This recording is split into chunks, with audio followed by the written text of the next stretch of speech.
there are two bhaktis, one that we do and one that we get. The bhakti that you do is sadhan bhakti, or devotion in the practice stage. And the bhakti you will receive is siddha bhakti, or perfect devotion. This bhakti is of the nature of a fruit.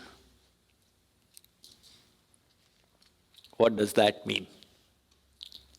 This bhakti, which enslaves God, is not something you develop within yourself. You will receive it as a fruit. Chaitanya Mahaprabhu said, Nitya Siddha Krishna Prema Sadhya Kabhunai. Krishna Prem is a divine entity. Sadhya Kabhunai. It's not that you grow it. Shravanadi Shuddha Chitta Karai Uday. When you cleanse your heart, it will manifest therein. Just like you see the moon every day. The moon does not get made, it only manifests. So the bhakti that Naradji is talking about, you will receive it as a gift from God. But this bhakti is of two kinds. What is it that we are doing right now? This is also bhakti. But this is not the bhakti that enslaves God. That's pretty obvious, isn't it? God is not the servant of any of us.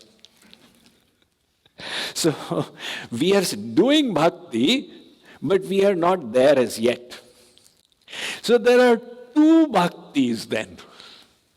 One that we do and one that we get. Hence, the Bhagavatam says, Bhaktya sanjataya bhaktya vibhratyut pulakantanum. Vedvyas writes, you do bhakti and you will get bhakti. Do bhakti and you get bhakti. What is the meaning of that? You do one kind of bhakti and you will get another kind of bhakti.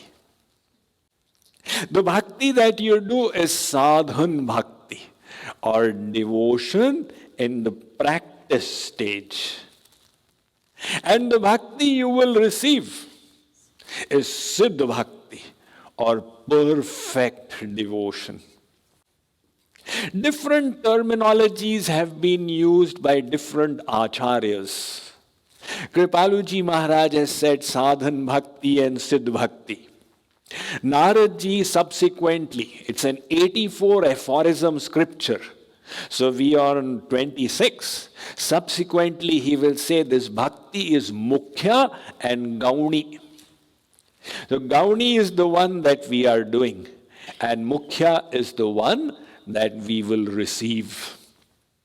So how is this siddha bhakti or mukhya bhakti that enslaves even God?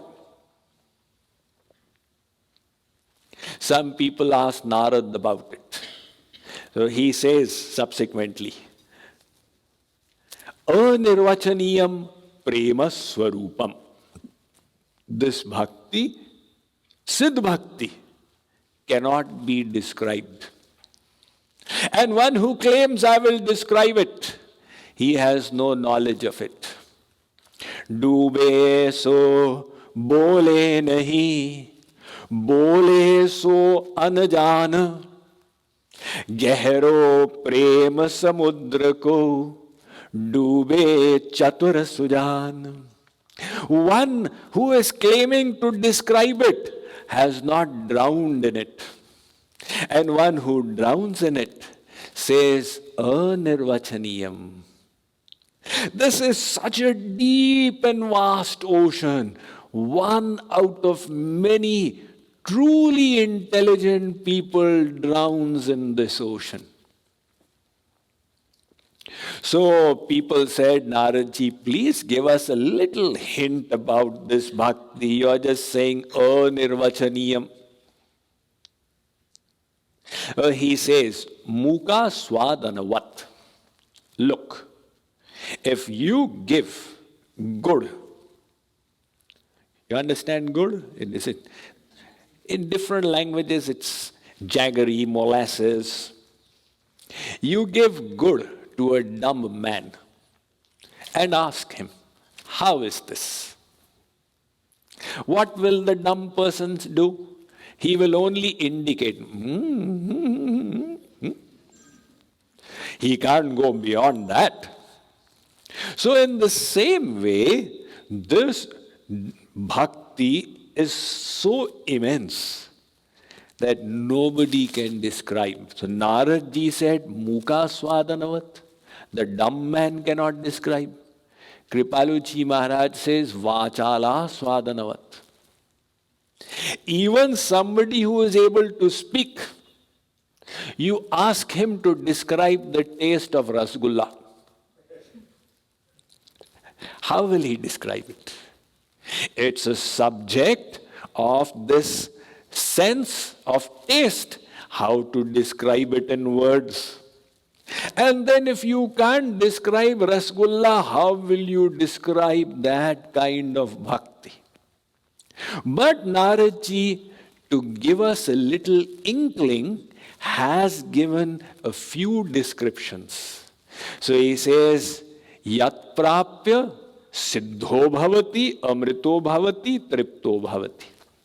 These sutras we have already covered in the Fresno retreat. Once you get bhakti, you will become perfect. That's Siddh Bhakti. God realization will take place. Immortal amrito bhavati. Tript, you will become fully satiated. Yal labdhva puman siddho bhavati, amrito bhavati, tripto bhavati. Yat prapya na kinchid vanchati, na shochati, na dveshti, na ramate, notsahi bhavati. Once you get it, you will have no desires. You will not rejoice in worldly things. You will not lament. You will not worry. You see, the whole Bhagavad Gita is telling us to stop worrying. Arjun was worrying, right? And Lord Krishna, when he started his lecture, he told him, Ashochya nanvashochastvam pragyavadanscha bhashate gatasun agatasunscha nanushocanti pandita. Arjun, while apparently speaking of words of wisdom, you are lamenting for that which is not worthy of grief. The wise lament neither for the living nor for the dead. So to lament, to worry is not the sign of wisdom. Narad says when you get this bhakti, you will get beyond all shok, all kamana, all dvesh and all raman. Tatprapya tadeva avalokayati, tadeva shanoti, tadeva chintayati, tadeva bhashyati. When you get that bhakti, you will always see God. You will always hear God. You will always think of God. And you will always desire God.